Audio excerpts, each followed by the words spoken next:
नमस्कार दोस्तों, स्वागत है आप सभी का मेरे YouTube चैनल पे। दोस्तों, आज के इस लेक्चर में हम पढ़ने वाले हैं मोहम्मद गजनवी के बारे में। दोस्तों, इसके पहले लेक्चर में हमने पढ़ा था मोहम्मद बिन कासिम के बारे में, और अब जो तुर्क आक्रमणकारी है मोहम्मद गजनवी, उसके बारे में हम पढ़ने वाले हैं। तो दोस्तों, इससे पहले हम पढ़ते हैं कि जो गजनवी जो गजनी का जो साम्राज्य था उसकी स्थापना कैसे हुई। तो दोस्तों, जो गजनी का साम्राज्य था उसकी स्थापना अलप्तगीन नामक व्यक्ति ने 10वीं शताब्दी में की थी। और इसका जो एक गुलाम था अलप्तगीन का, उसका नाम था सुबुक्तगीन। अलप्तगीन का गुलाम था सुबुक्तगीन। और यह गुलाम बहुत ही योग्य गुलाम था। इस वजह से इस अलप्तगीन ने अपनी पुत्री का जो विवाह है वह सुबुक्तगीन से कर दिया, और सुबुक्तगीन की जो संतान हुई वह हुई महमूद गजनवी।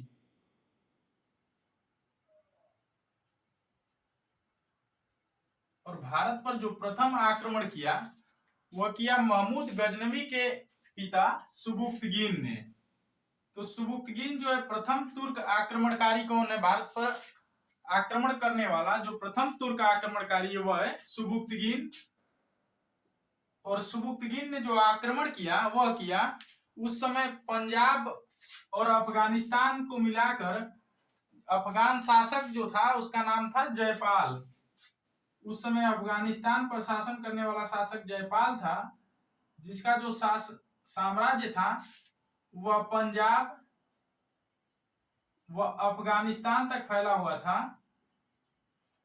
इस पर इसने आक्रमण किया, परंतु यह इसको पराजित करने में असफल रहा, और दोनों में आपसी संधि हो गई कि अब से न हम आपकी सीमा में आक्रमण करेंगे और न ही आप हमारी सीमा में आक्रमण करिएगा। तो इन दोनों में संधि हो गई। उसके बाद इस सुबुक्तगीन का जो पुत्र हुआ महमूद गजनवी, यह अपनी शक्ति को बहुत ही ज्यादा बढ़ा चुका था।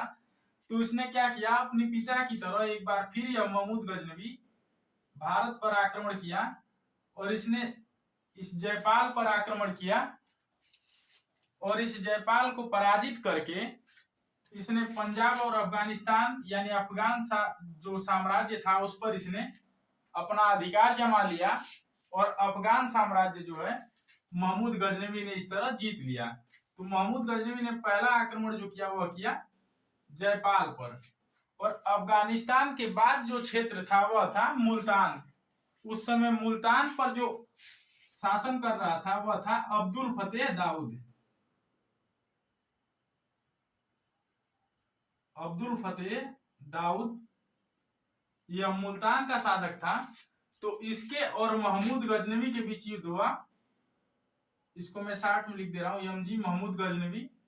तो इसके और इसके बीच युद्ध हुआ, और इसमें क्या हुआ कि अब्दुल फतेह दाऊद पराजित हो गया और महमूद गजनवी जीता। तो इस तरह से मुल्तान भी इसके कब्जे में चला गया। देखिए महमूद गजनवी किस तरह धीरे धीरे अपने तुर्क साम्राज्य का विस्तार कर रहा है। महमूद गजनवी आया और उसने सबसे पहले पंजाब के शाही वंश के शासक जयपाल को पराजित किया, और उसके बाद उसने किसे पराजित किया? उसके बाद उसने पराजित किया अब्दुल फतेह दाऊद को, जिसका शासन था मुल्तान पर। इसके बाद जो महमूद गजनवी था वह और आगे बढ़ा, और इसने आनंदपाल के साथ युद्ध किया। यह जो आनंदपाल है, यह आनंदपाल इसी जयपाल का पुत्र था जिससे पहले महमूद गजनवी का युद्ध हुआ था। और जो आनंदपाल था इसका युद्ध हुआ फिर महमूद गजनवी के साथ। इसमें आनंदपाल का जो सहयोग किया वह ग्वालियर, कन्नौज और उज्जैन की सेना ने आनंदपाल का सहयोग किया, और इसमें महमूद गजनवी की विजय हुई। आनंदपाल इसमें पराजित हो गया, और यह 1008 ईस्वी में आनंदपाल से इसका युद्ध हुआ था। तो महमूद गजनवी क्या है कि यह और आक्रोशित हो गया। ग्वालियर और उज्जैन की सेना ने, ग्वालियर, उज्जैन और कन्नौज की सेना ने इस युद्ध में आनंदपाल का साथ दिया था। इस वजह से यह इन राजाओं पर भी आक्रोशित हो गया, और इसके बाद इसने आक्रमण कर दिया कन्नौज के राजा राज्यपाल पर, कन्नौज के राजा राज्यपाल पर इसने आक्रमण किया। और कन्नौज का जो राजा राज्यपाल था यह बहुत ही योग्य नहीं था, तो इस वजह से यह डर कर अपने राज्य को छोड़कर भाग गया। इसका भी महमूद गजनवी से हुआ युद्ध, तो यह अपने राज्य को छोड़कर भाग गया, जिसकी वजह से उस समय जो कालिंजर में चंदेल शासक शासन कर रहा था विद्याधर, वह इस राज्यपाल पर बहुत ही नाराज हुआ, क्योंकि यह अपनी प्रजा को छोड़कर भाग गया था। तो जो कालिंजर का चंदेल शासक था विद्याधर, उसने क्या किया, उसने इस राज्यपाल की हत्या कर दी। विद्याधर ने इसके कायरतापूर्ण कृत्य की वजह से, यह कालिंजर का शासक था, कालिंजर का यह चंदेल शासक था विद्याधर, जिसने इसके कायरतापूर्ण कृत्य की वजह से कन्नौज के शासक, कन्नौज का यह शासक था राज्यपाल, कन्नौज के शासक राज्यपाल की हत्या कर दी। और फिर युद्ध हुआ। इसके बाद 1021-22 में युद्ध हुआ कन्नौज विद्याधर और महमूद गजनवी के बीच। दोस्तों इसके आगे हम पढ़ते हैं 1021 ईस्वी का जो युद्ध हुआ, उसके बाद वह हुआ विद्याधर व महमूद गजनवी के बीच। ये हुआ 1021 से 22 ईस्वी में, जिसमें विद्याधर भी एक शक्तिशाली शासक था और इन दोनों के युद्ध का कोई परिणाम नहीं निकला और इन दोनों की फिर आपसी संधि हुई, जिसमें कई पुस्तकों में आपको पढ़ने को मिलेगा कि जिसमें महमूद गजनवी ने विद्याधर को कई किले भी प्रदान किए, अपने विजित कई किले उसने विद्याधर को प्रदान किए। और इसके बाद जो इसका एक सबसे प्रभावशाली आक्रमण हुआ वह हुआ सोमनाथ के मंदिर पर। इसने भारत में कुल 17 बार आक्रमण किया। जो इसका अंतिम प्रभावशाली आक्रमण हुआ वह हुआ सोमनाथ मंदिर पर, सोमनाथ मंदिर पर आक्रमण हुआ।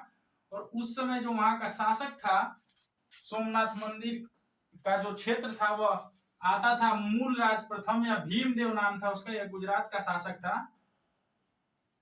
भीमदेव या मूलराज प्रथम। यह जो सोमनाथ मंदिर था यह इसके अंडर में आता था, इसके राज्य में था यह सोमनाथ मंदिर। इस पर आक्रमण किया महमूद गजनवी ने।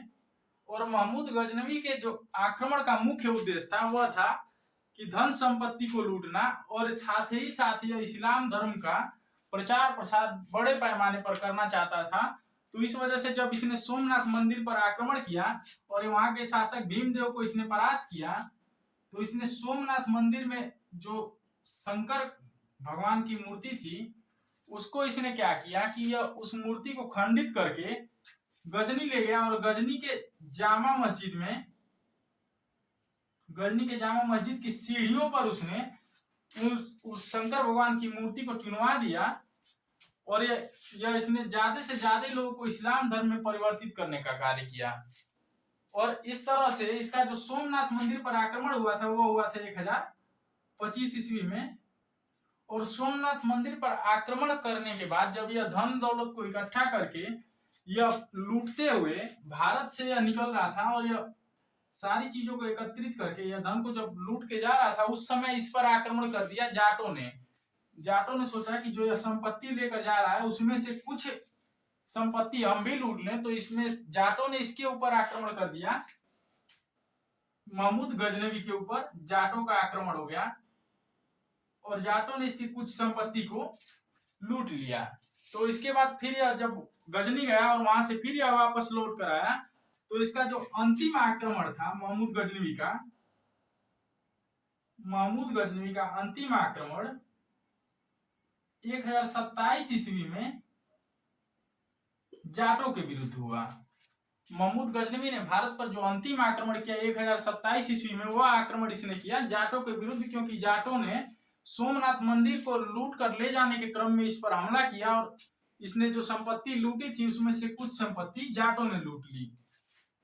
उसके बाद दोस्तों हम पढ़ते हैं कि इसको उपाधियां कौन कौन सी मिली। इसने जो उपाधियां धारण की तो इसने जो प्रमुख उपाधि धारण की वह है, इसकी प्रमुख उपाधि है, इसने गाजी की उपाधि धारण की, गाजी की। और यह उपाधि, गाजी की उपाधि बाबर ने भी धारण की थी। मुगल बादशाह जो बाबर था उसने भी गाजी की उपाधि धारण की थी, और यह सुल्तान की उपाधि धारण करने वाला प्रथम बादशाह हुआ। और इसे बुत्सिकन, इसे बुत्सिकन कहा जाता है। बुत्सिकन का अर्थ होता है मूर्ति भंजक, अर्थात मूर्तियों को तोड़ने वाला। इसने ज्यादा से ज्यादा हिंदू मंदिरों को तोड़ा, तो इसे बुत्सिकन कहा गया। अब हम पढ़ते हैं कि इसके जो प्रमुख विद्वान थे, इसके दरबारी विद्वान कौन कौन से थे। तो इसके जो प्रमुख दरबारी विद्वान थे वो थे उतबी,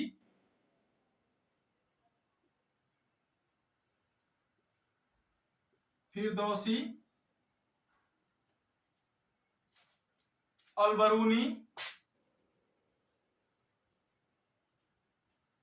उतबी, फिरदौसी, अलबरूनी और बैहाकी। इसके जो प्रमुख विद्वान थे और बैहाकी, इसके प्रमुख 4 विद्वान थे, जिसमें अलबरूनी ने, फिरदौसी ने एक शाहनामा नामक पुस्तक लिखी, जिसे इस शाहनामा को ही अफगानिस्तान का महाभारत कहा जाता है। आपसे पूछा जाएगा कि शाहनामा किसे अफगानिस्तान का महाभारत कहा जाता है, तो वह कहा जाता है शाहनामा को। और उसके बाद अलबरूनी आया। अलबरूनी ने किताबुल हिंद,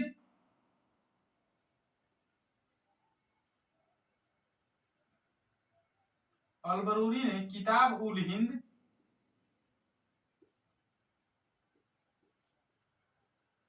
या तहकीक ए हिंद, किताबुल हिंद या तहकीक ए हिंद नामक पुस्तक अलबरूनी ने लिखी। और फिरदौसी ने लिखा शाहनामा। और उतबी जो था, उतबी ने लिखा था किताबुल यामिनी,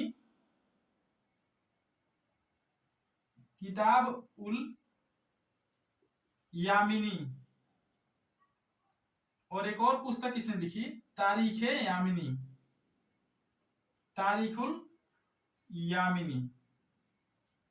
तो दोस्तों एक चीज याद रखना कि किताबुल यामिनी किसने लिखा है, वो लिखा है उतबी ने। और किताबुल हिंद किसने लिखा है, वो लिखा है अलबरूनी ने। और फिरदौसी ने लिखा है शाहनामा, जिसे हम अफगानिस्तान का महाभारत कहते हैं। इसको हम लिख नहीं रहे हैं, आप याद रखिएगा कि इसे कहते हैं अफगानिस्तान का महाभारत कहते हैं, शाहनामा को। और बैहाकी इसका जो अंतिम दरबारी कवि था, इसने लिखा था तारीखे सुबुक्तगीन, तारीखे सुबुक्तगीन नामक पुस्तक इसने लिखी। और उसके बाद इसे इटली का पेप्स, इटली का लेखक कहा जाता है, इसे इटली का पेप्स भी कहा जाता है बैहाकी को। और इसके बाद जो महमूद गजनवी है, इसकी मृत्यु हो गई 1030 ईस्वी में। 1030 ईस्वी में महमूद गजनवी की मृत्यु हो गई। तो दोस्तों इस लेक्चर में हमने पढ़ा महमूद गजनवी के बारे में। तो इसने भारत पर प्रथम आक्रमण किया 1001 ईस्वी में। वो किस पे किया, 1001 ईस्वी पे, 1001 एनो डोमिनी में इसने आक्रमण किया। और इसका पहला जो आक्रमण था वह था अफगान वंश के शासक जयपाल के विरुद्ध। और इसने भारत पर कुल कितने आक्रमण किए, इसने भारत पर कुल 17 आक्रमण किए। और इसका जो अंतिम आक्रमण था वह था भारत में जाटों के विरुद्ध। और इसके जो 4 दरबारी कवि हमने बताया वो है उतबी, फिरदौसी, अलबरूनी और बैहाकी। तो दोस्तों इसके बारे में इतना ही महमूद गजनवी के बारे में। अब आगे के लेक्चर में हम पढ़ेंगे मोहम्मद गौरी के बारे में। तो दोस्तों अगर आपको हमारा वीडियो अच्छा लगा हो तो वीडियो को लाइक कर लीजिएगा, चैनल को सब्सक्राइब कर लीजिएगा और बेल आइकन को प्रेस कर लीजिएगा, जिससे कि आपको हमारी नई आने वाली वीडियो का नोटिफिकेशन मिल सके। सो ओके दोस्तों, मिलते हैं नेक्स्ट वीडियो में।